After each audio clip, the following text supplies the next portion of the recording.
Hi, I'm George Pearson, and in this Photoshop Elements video, we'll be doing a Time Magazine Person of the Year photo frame. Okay, let's get to it.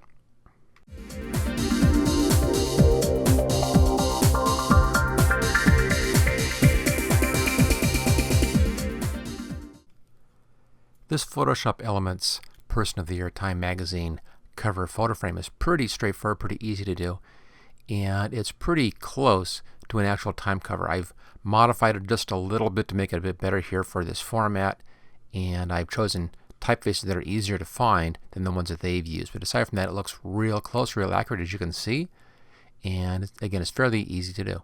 Okay, let's go ahead. We'll start this project. I'll close this file down. We don't need that any longer. And we'll start with a brand new file. So File, New, blank file right there, or the Control-N keyboard shortcut. And let's start off with the default Photoshop Elements size. Gives you your basic settings, but we'll switch the width and the height. So make the width 4, and for the height, it's just a slight change here, 5.25 inches. And choose OK. There we go. Now this came in as a floating window. To use a floating window, go up to Edit, come down to Preferences and General right here, and just make sure these two check boxes are selected. Again, I'm in the General tab, and that's Allow Floating Documents in Expert Mode, and also Enable Floating Document Window Docking. Choose OK. With those, you can then dock your window like that, and it docks in place here, or grab the tab and pull it out, and the window's floating.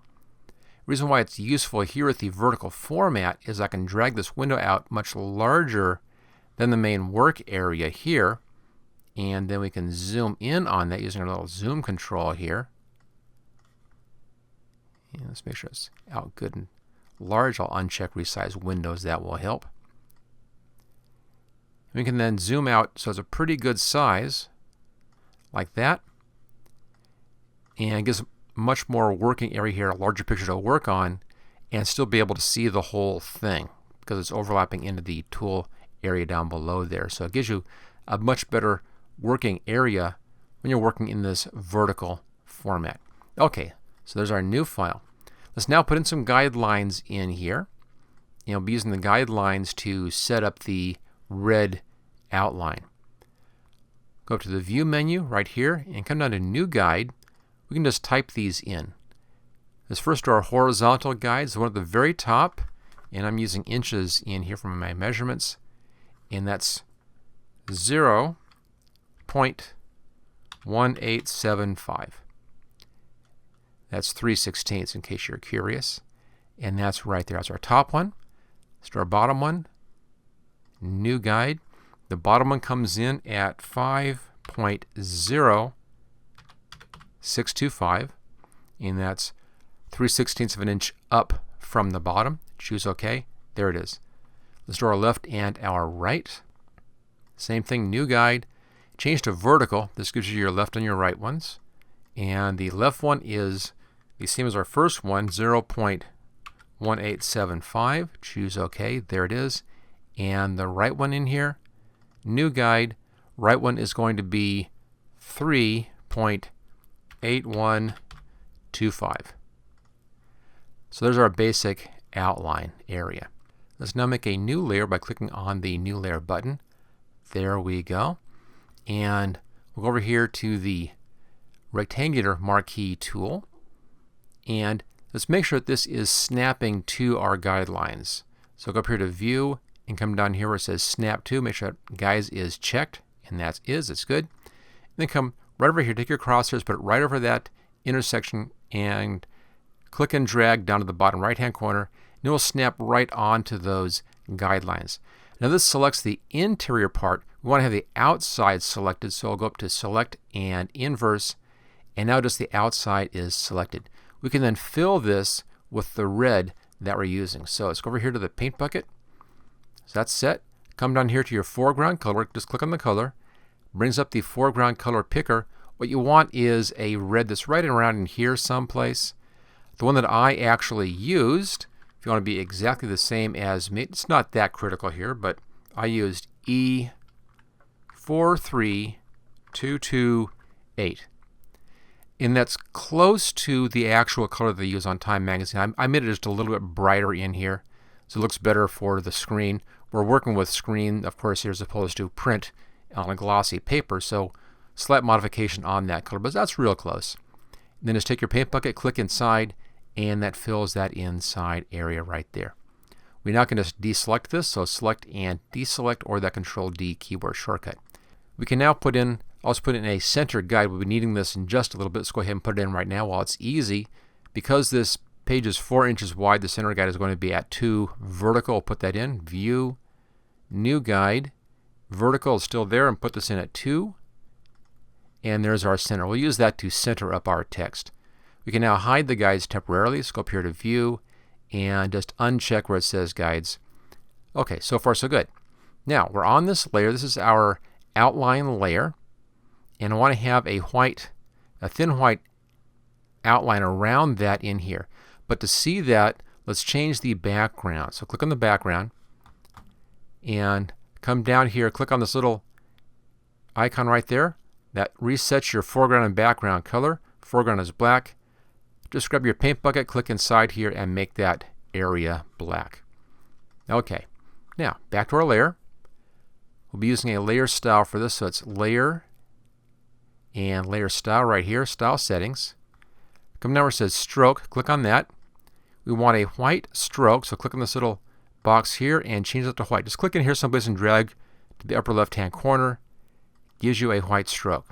Now, for whatever reason in Photoshop Elements 2018 and also 2019, oftentimes it will say outside here, but actually be inside. So what I normally do is I'll click on this, click inside, then click back to outside again, and that guarantees that it's outside. Then take your slider control, just pull it up. You can see there's that interior stroke right there. You made it as wide as you want. That's your interior stroke. It's also how you get a double line like this. Real easy to do. Now the number I used over here is simply 5 pixels, 5px. Just a little thin white line. We don't see the outside one out there, and there is one. We don't see it because, of course, the border goes right to the edge on the red, and that outside white line is outside or off of our paper, which, of course, is exactly right. And choose OK. So there's our little thin white line. Okay, next we'll be putting in our text in here. Now for the text, you want to have a baseline for the main text. We'll put in our main text where it says time, and then our person of the year text. We'll center that there above the time text. So I'll start off with a new layer in here. So our new layer for our text. I like putting a new layer when I put it on text. It goes onto the new layer, and that just guarantees I don't accidentally put it on the wrong layer. So for our guideline, I'll put in a new guide and go up here again to View. Come down to New Guide. This will also show our guides again automatically. The reason I hid the guides is just so that we can actually see that thin line in there. Hard to see because the guide's right on top of that. Okay, we want a horizontal guide. And this is just going to be 1.5 inches. And choose OK. And there is that guideline right there. We can now switch over and do our text. Now for the text, you want to be able to see your type down below here. And at this point, we can dock our window and zoom in a bit because we'll be working with this area up right in here. Actually zoom in quite a bit. There we go, and that looks good. Go to the Type tool.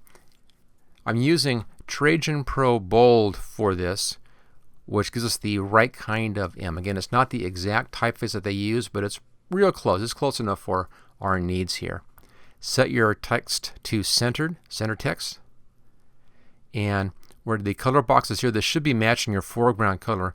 Go over to our foreground color, click on that, and get the eyedropper again, and then just click into your red in here. Choose OK, and that resets this color to match that outline color. So there we go. And again, I'm using this Trajan Pro Bold. Now, it's a real common typeface. It's a very good chance you already have this on your system. If you don't, I have a link on the project files page. You'll find it in the description, which will link you to a download for this typeface. Okay, my font size here is 68 points, and it's centered. Just come right in here someplace. Doesn't need to be exact. Just click on that center point and then type in time, all uppercase, and choose OK. And that's real close to the actual Time magazine. Now it should snap right to your center point. See, it's kind of snapping right there. There it is. And pull it down to your on the baseline. It should snap onto your baseline. So it just kind of pops right into place. If it doesn't, you can double check up here, View. We already checked this. Make sure that Snap to and Guides is selected, and that should snap into place. Let's put our text up here across the top now. This is our Person of the Year text. Since we're doing a new line of type up here, let's make a new layer as well. Again, let's make sure we don't hit that type accidentally. So a new layer, and let's change our type settings down here. I want to have this in white, so click on your color right there, click on white. There it is. You'll have it in white. And we'll be changing our typeface. And I'll scroll up a ways. This is quite a ways up for the type that I'm using for this. I'm using a Century Schoolbook typeface. And again, big scroll up here. It's a real standard typeface. Almost any kind of rounded serif typeface will look just fine for this particular line. It doesn't need to be exact on this one. But again, if you don't have Century Schoolbook, and there we are, Century Schoolbook. If you don't have this, I have a link to download this as well.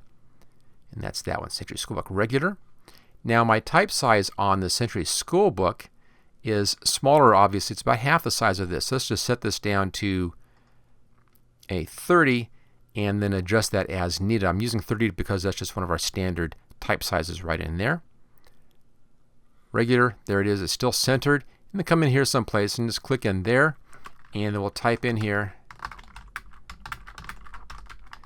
Person of the Year and choose OK. Now it's a little bit too wide, as you can see there. I just pull it down just a touch. It's a little too tall, a little too wide. If you are using Photoshop Elements 2019, I'm doing this version here in 2018, so the tools down here match a lot of previous versions. But if you're working in 2019, you will find a tool over here called Tracking, which will allow you to kind of push the text in towards the middle and make it fit left to right. Most versions of Photoshop Elements don't have that, so I'm doing it without that. So in this case, we're going to select this text and just choose a smaller size in here. Easy way to do that is to come down here and just type in a smaller size. I'm going to type in 26. And it gives us some nice space around our lettering in there. So there we go, Person of the Year. Go back to our Type tool, click inside the text, and there's our settings. So Century Schoolbook Regular. If you don't have this, again, I have a link for a download for a Century Schoolbook typeface. It's not named Century Schoolbook. This is a purchase typeface. It has a different name, but it's exactly the same typeface. Or use any other typeface that has this kind of a nice rounded serif effect. The serif is this little end pieces kind of sticking out right there, little bit right here, a little bit right in there. And it's kind of roundy. See on that R in there? Anything like that, just kind of a happy little typeface is fine. And just a regular typeface. But there we go. Person of the Year and time. And that takes care of this as far as making our template goes. All we have to do now is stick a picture in. So let's set this back to our zoom control. I'm going to pull this out. And let's zoom out a bit. And I'll just grab our corner here and resize. I think I can go up a bit larger than that. Oh, too far. And back up just a little bit. I'm just pulling the zoom control right there back and forth. That's good. Good large size. Now to put a picture in here, all you need to do is put your layer in here above the background and below that, and that puts your picture onto the page. Now it puts it in behind the text in here, which is okay as a basic thing, so we'll do that one. Now I have a picture up here I'm using, which I just downloaded from the internet. I have a link for this on the project page as well if you want to use this one just to practice, but of course any picture is fine for this. I'm just going to take this one. Again, it's a floating window, and it allows you to grab the background, just drag it onto your other file like that, and it drops it in. You can then close that down. Real easy way to copy images back and forth. Now what I want is a little bit of her hand showing right down here, and I want her head kind of going up into the time up there, and that's pretty good. That position there is pretty good. Just kind of dragging it in just like that. Now a couple of issues on this one. You may want to have this so that the time is in behind her head, and also notice up here the picture doesn't go far enough. This black band up there. Let's go ahead and fix that. I'm going to hide everything else so we don't have any confusion in here. And let's hide those guides. We're actually done with the guides. So view and uncheck guides. And let's take care of this band. This is easy to do. I'm just going to zoom in a couple of clicks here.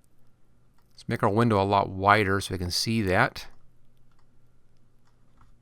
And what you want to do is you want to make a selection of just a little bit of the top of this in here.